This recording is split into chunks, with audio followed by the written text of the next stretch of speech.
الحمد لله وكفى وسلام على عباده الذين اصطفى أما بعد فأعوذ بالله من الشيطان الرجيم بسم الله الرحمن الرحيم لئن شكرتم لأزيدنكم ولئن كفرتم إن عذابي لشديد وقال النبي صلى الله عليه وسلم الطاعم الشاكر بمنزلة الصائم الصابر او كما قال علیہ الصلوۃ والسلام. یہ زمین میرے لیے، یہ آسماں میرے لیے، یہ زمین میرے لیے، یہ آسماں میرے لیے، چل رہا ہے کارواں دیر سے میرے لیے. نہ یہ حال اچھا ہے نہ وہ حال اچھا ہے، نہ تو یہ حال اچھا ہے نہ وہ حال اچھا ہے، یار جس حال میں رکھے وہ حال اچھا ہے. میرے محترم بزرگوں دوستو،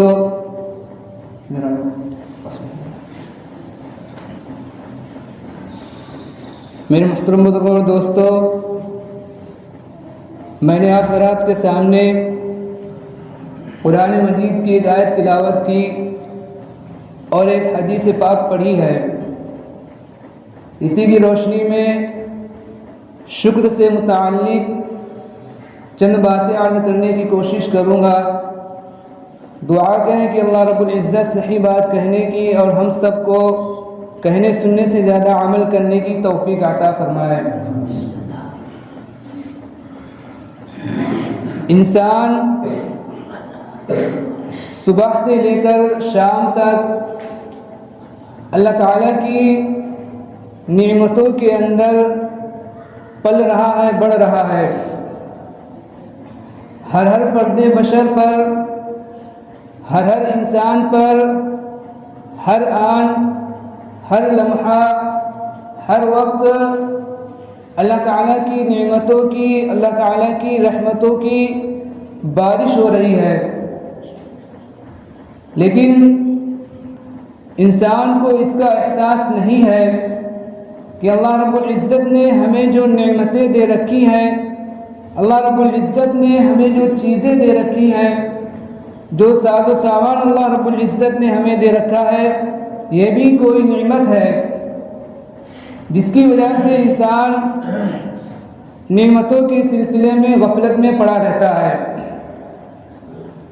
لیکن جب انسان اہتمام کے ساتھ، دھیان کے ساتھ اللہ تعالیٰ کی نعمتوں کی طرف توجہ کرتا ہے تو اس کو اس بات کا احساس ہوتا ہے کہ اللہ تعالیٰ نے اس پر کتنی زیادہ نعمتیں اللہ تعالیٰ نے اس کو دے رکھی ہیں، اللہ تعالیٰ نے اس پر کتنے زیادہ احسانات کر رکھے ہیں. اور یہ احساس اور یہ استحضار یہ اس وقت پیدا ہوتا ہے جب انسان نیک لوگوں کی صحبت کے اندر بیٹھتا ہے، اللہ والوں کی صحبت کے اندر بیٹھتا ہے، بزرگان دین کی صحبت کے اندر بیٹھتا ہے، تو پھر انسان کے دل کے اندر اس بات کا احساس پیدا ہوتا ہے کہ اللہ رب العزت نے ہر آن، ہر لمحے ہمیں ہزاروں اور لاکھوں نعمتوں سے نواز رکھا ہے. قرآن مجید کے اندر اسی کی دعوت دی گئی ہے کہ غور فکر کرو، تدبر کرو. جگہ جگہ قرآن کے اندر تدبر کا، تفکر کا حکم دیا گیا ہے. تدبر اور تفکر کا مطلب یہ ہے کہ ہم اللہ تعالیٰ کی نعمتوں کے بارے میں غور فکر کریں، ہم اللہ تعالیٰ کی نعمتوں کے بارے میں سوچیں، ہم اللہ تعالیٰ کی قدرت کاملہ کے بارے میں سوچیں، ہم اللہ تعالیٰ کی رحمت واسعہ کے بارے میں سوچیں، ہم اللہ تعالیٰ کی حکمت بالغہ کے بارے میں سوچیں. حدیث پاک کے اندر آتا ہے کہ حضور پاک صلی اللہ علیہ وسلم جب تہجد کے لیے آپ صلی اللہ علیہ وسلم اٹھتے تو آپ صلی اللہ علیہ وسلم آسمان کی طرف نگاہ اٹھاتے اور آپ صلی اللہ علیہ وسلم اس آیت کو تلاوت فرماتے: ان فی خلق السماوات والارض واختلاف اللیل والنہار لآیات لأولی الالباب الذین یذکرون اللہ قیاما وقعودا وعلی جنوبہم وَيَتَفَكَّرُونَ فِي خَلْقِ السَّمَاوَاتِ وَالْأَرْضِ رَبَّنَا مَا خَلَقْتَ هَذَا بَاطِلًا سُبْحَانَكَ فَقِنَا عَذَابَ النَّارِ کہ اللہ زمین اور آسمان کے پیدا کرنے میں، یہ رات اور دن کو بدلنے کے اندر اللہ تعالیٰ نے عقل والوں کے لیے، عقل مندوں کے لیے اللہ تعالیٰ نے نشانیاں رکھی ہیں۔ ان فی خلق السماوات والارض واختلاف اللیل والنہار لآیات لأولی الالباب، عقل والوں کے لیے، عقل مندوں کے لیے اللہ تعالیٰ نے اس کے اندر نشانیاں رکھی ہیں۔ پھر اللہ تعالیٰ نے آگے ارشاد فرمایا کہ عقل مند کون لوگ ہیں اور عقل والے کون لوگ ہیں۔ اللہ تعالیٰ نے ان کی صفات کو آگے بیان فرمایا، الذین یذکرون اللہ قیاما وقعودا وعلی جنوبہم ویتفکرون فی خلق السماوات والارض، کہ عقل والے لوگ وہ ہیں جو اللہ تعالیٰ کا ذکر کرتے ہیں قیام کی حالت میں بھی، کھڑے ہونے کی حالت میں بھی، بیٹھنے کی حالت میں بھی اور لیٹنے کی بھی حالت میں بھی۔ اور عقل مند وہ لوگ ہیں جو اللہ تعالیٰ کے زمین اور آسمان کے اندر غور فکر کرتے ہیں۔ وَيَتَفَكَّرُونَ فِي خَلْقِ السَّمَاوَاتِ وَالْأَرْضِ رَبَّنَا مَا خَلَقْتَ هَذَا بَاطِلًا، پھر غور فکر کرنے کے بعد وہ اللہ تعالیٰ سے عرض کرتے ہیں کہ اے ہمارے رب، یہ آسمان اور زمین اور یہ تمام چیزیں جو آپ نے پیدا کی ہیں یہ ہمارے فائدے کے لیے پیدا کی ہیں، یہ بیکار نہیں پیدا کی۔ رَبَّنَا مَا خَلَقْتَ هَذَا بَاطِلًا سبحانک فقنا عذاب النار، اے ہمارے رب، جب آپ نے اس دنیا کو، اس زمین اور آسمان کو اور یہ تمام چیزیں ہمارے لیے، ہمارے فائدے کے لیے پیدا کی ہیں، تو اے ہمارے رب، ہم کو جہنم کی آگ سے بھی بچا لیجئے، ہم کو جہنم کی آگ سے بھی محفوظ فرما لیجئے۔ تو اللہ تعالیٰ نے عقل والوں کی یہ نشانیاں بیان فرمائی ہیں کہ وہ اللہ تعالیٰ کی مخلوق کے اندر، اس زمین و آسمان کے اندر غور فکر کرتے ہیں۔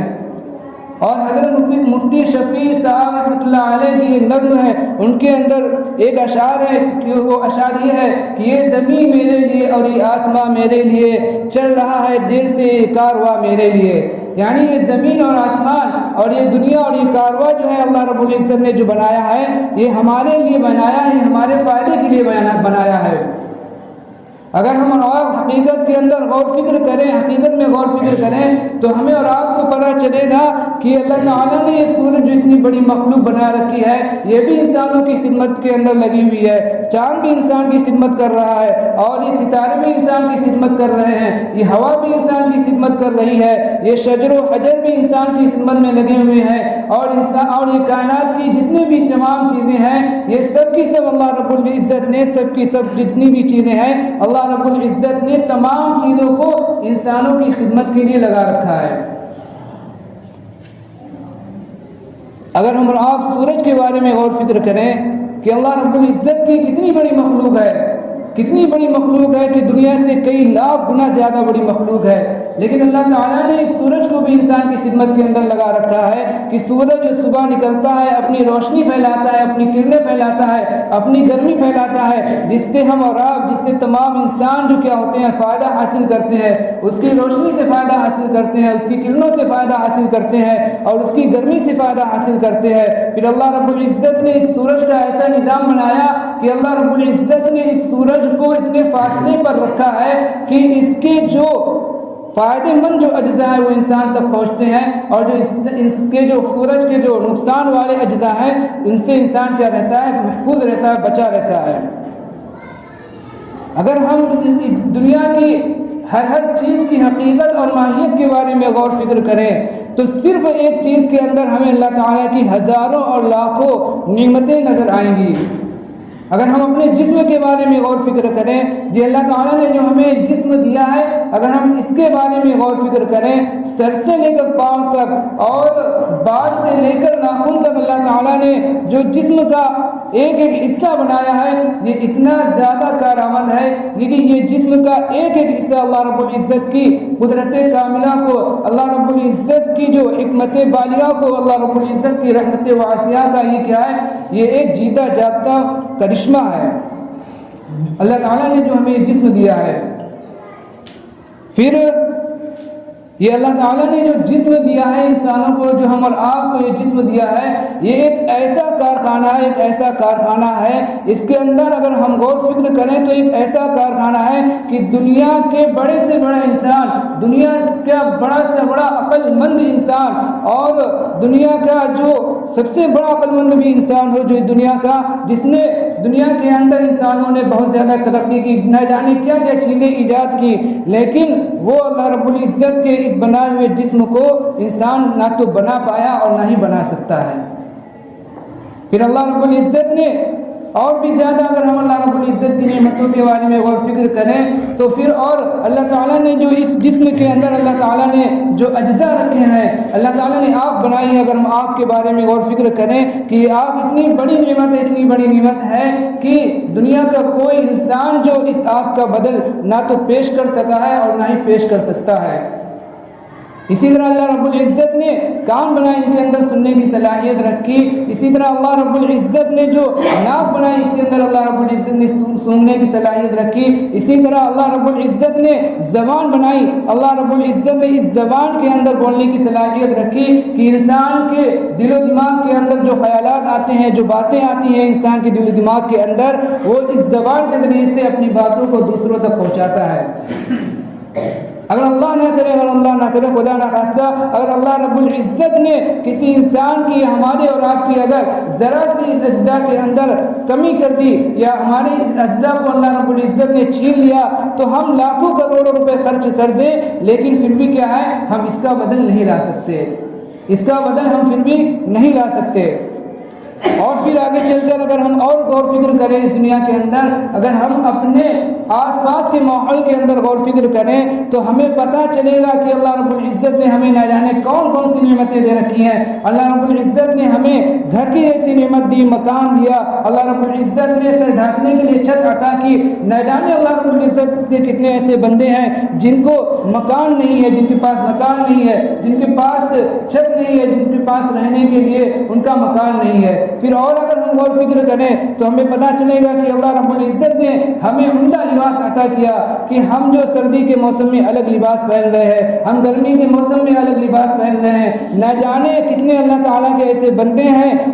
جن کے پاس جو صحیح طریقے پر لباس بھی نہیں ہے۔ پھر اور اگر ہم غور فکر کریں تو ہمیں پتہ چلے گا کہ اللہ رب العزت نے ہمیں جو کتنی اچھی اچھی اور عمدہ غذائیں اور اللہ تعالیٰ نے کھانے کے لیے نعمتیں ہمیں عطا کر رکھی ہیں۔ نہ جانے اللہ رب العزت کے کتنے ہزاروں اور لاکھوں ایسے لوگ ہو گئے، انسان ہو گئے کہ جن کو پیٹ بھر کر بھی کھانا میسر نہیں۔ تو اللہ تعالیٰ نے جو انسان کو جو نعمتیں ہمیں اور آپ کو دے رکھی ہیں، اگر ہم ان نعمتوں کے بارے میں غور فکر کریں گے، ان نعمتوں کے بارے میں ہم سوچیں گے تو ہم کیا بنیں گے؟ اللہ رب العزت کے شکر کرنے والے بندے بنیں گے۔ انسان جب اس دنیا کے اندر آیا ہے، اللہ رب العزت نے جب انسان کو اس دنیا کے اندر بھیجا ہے تو بسا اوقات انسان کو کوئی نہ کوئی تکلیف، کوئی نہ کوئی پریشانی، کوئی نہ کوئی مصیبت انسان کو آ جاتی ہے، انسان کو پہنچ جاتی ہے۔ لیکن انسان کو چاہیے کیا ہے کہ وہ اس مصیبت کو پکڑ کر نہ بیٹھ جائے، اس مصیبت کو لے کر نہ بیٹھ جائے کہ اسی مصیبت کو لے کر بیٹھ گیا اور اللہ رب العزت نے جو اس کو ہزاروں لاکھوں کروڑوں جو نعمتیں دے رکھی ہیں ان کو بھول گیا۔ اگر ہم اس مصیبت کے اور اس تکلیف کے زمانے کے اندر بھی اللہ تعالیٰ کی نعمتوں کے بارے میں ہم غور فکر کریں گے تو ہمیں جو اللہ تعالیٰ نے جو نعمتیں دے رکھی ہیں اس تکلیف کے مقابلے میں وہ نعمتیں ہزاروں لاکھوں گنا زیادہ ہوں گی۔ اللہ تعالیٰ کے شکر گزار بندے کیسے ہوتے ہیں؟ ایک بزرگ کا واقعہ کتابوں کے اندر لکھا ہے کہ ان کو بہت زیادہ سخت بخار آ گیا اور بہت زیادہ شدید بے چینی ہو گئی۔ ایک صاحب ان سے ملنے کے لیے آیا، ان سے پوچھا کہ حضرت کیا حال ہے؟ انہوں نے فرمایا کہ اللہ تعالیٰ کا شکر ہے کہ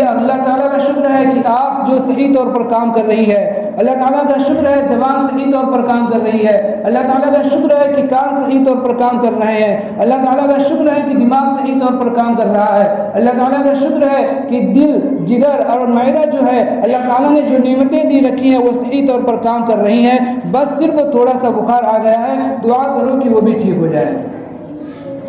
تو یہ ہے اللہ تعالیٰ کے شکر گزار بندے۔ اسی لیے اللہ تعالیٰ نے قرآن مجید کے اندر ارشاد فرمایا وَقَلِيلٌ مِّنْ عِبَادِيَ الشَّكُورُ کہ اللہ تعالیٰ کے جو بندے ہیں وہ شکر گزار بندے بہت تھوڑے بندے ہیں۔ شکر گزار جو اللہ تعالیٰ کے بندے ہیں وہ بہت تھوڑے بندے ہیں. وَقَلِيلٌ مِّنْ عِبَادِيَ الشَّكُورُ. تو اللہ تعالیٰ نے جو نعمتیں دے رکھی ہیں, اللہ تعالیٰ کی نعمتوں کے بارے ہم کیا کریں, غور فکر کریں, اور اللہ تعالیٰ کی نعمتوں کے بارے میں ہم سوچیں. اللہ تعالیٰ نے جو نعمتیں دے رکھی ہیں ان کے بارے میں سوچیں تاکہ ہم شکر گزار بندے بن جائیں. اللہ تعالیٰ نے قرآن مجید کے اندر ارشاد فرمایا وَاشْكُرُوا لِي وَلَا تَكْفُرُونَ, کہ میرا شکر ادا کرو, میری ناشکری نہ کرو. اور ایک جگہ اللہ رب العزت نے دوسری جگہ ارشاد فرمایا لَإِن شَكَرْتُمْ لَأَزِيدَنَّكُمْ وَلَإِن كَفَرْتُمْ إِنَّ عَذَابِي لَشَدِيدٌ, کہ اگر تم میرا شکر ادا کرو گے تو ہم تمہیں اور بھی زیادہ عطا کریں گے, اور اگر تم میری ناشکری کرو گے تو پھر ہم تم سے وہ نعمتیں بھی چھین لیں گے, اور پھر نعمتوں کے چھیننے کے ساتھ ساتھ ہم تمہیں عذاب کے اندر بھی مبتلا کر دیں گے. اور پھر حدیث پاک کے اندر حضور پاک صلی اللہ علیہ وسلم نے ارشاد فرمایا الطاعم الشاکر بمنزلۃ الصائم الصابر, کہ جو شخص کھانا کھا کر اللہ رب العزت کا شکر ادا کرتا ہے وہ جو روزہ رکھ کر صبر کرنے والے شخص کے درجے کے اندر ہے. اور ایک حدیث کے اندر حضور پاک صلی اللہ علیہ وسلم نے ارشاد فرمایا کہ جو لوگ جنت کے اندر جائیں گے ان میں سب سے زیادہ لوگ وہ ہوں گے جو اللہ تعالیٰ کی حمد بیان کرنے والے ہیں. لوگوں نے پوچھا یا رسول اللہ صلی اللہ علیہ وسلم کون لوگ اللہ تعالیٰ کی حمد بیان کرنے والے ہیں؟ تو حضور پاک صلی اللہ علیہ وسلم نے ارشاد فرمایا وہ لوگ جو ہر حال میں اللہ تعالیٰ کا شکر ادا کرنے والے ہیں. تو اس لیے یہ شکر جو ہے یہ بہت بڑی نعمت ہے. ہمیں اور آپ کو جو تھوڑا سا وقت نکال کر اللہ رب العزت کی جو نعمتوں کے بارے میں سوچنا چاہیے تاکہ ہم شکر گزار بندے بن جائیں. اور اس کا ایک فائدہ یہ ہوگا کہ جب ہم اللہ تعالیٰ کی نعمتوں کے بارے میں سوچیں گے, غور فکر کریں گے, تو ہمارے اندر اللہ رب العزت کی محبت کیا ہوگی, بڑھے گی. اللہ رب العزت کی محبت زیادہ ہوگی, اور پھر اس کے نتیجے میں ہمارے لیے اللہ تعالیٰ کے لیے ہمارے لیے کیا ہو جائے گا, اللہ کے اعمال جو کرنا ہوگا, اللہ کے احکام جو کرنا ہوگا, عبادات کرنا ہوگا, وہ ہمارے لیے کیا ہو جائیں گی, آسان ہو جائیں گی. اور جب ہم اعمال اور احکام اور اللہ تعالیٰ کی عبادتیں کرنے والے بن جائیں گے پھر اللہ رب العزت جو اس دنیا کو بھی ہمارے لیے کیا بنا دیں گے, جنت کا ایک نمونہ بنا دیں گے. اور اللہ تعالیٰ جو اس دنیا کے اندر ایسا چین و سکون عطا فرمائیں گے, ایسا چین و سکون عطا فرمائیں گے کہ وہ چین و سکون جو اللہ رب العزت جو اپنے خاص خاص بندوں کو عطا فرماتے ہیں. وقت ہو گیا ہے, اپنی بات کو اسی پر ختم کرتا ہوں. دعا کریں کہ اللہ رب العزت ہم سب کو جو ان باتوں پر عمل کرنے کی توفیق عطا فرمائے. آمین. وما علینا الا البلاغ المبین. جی میں سورۃ الحج پڑھی.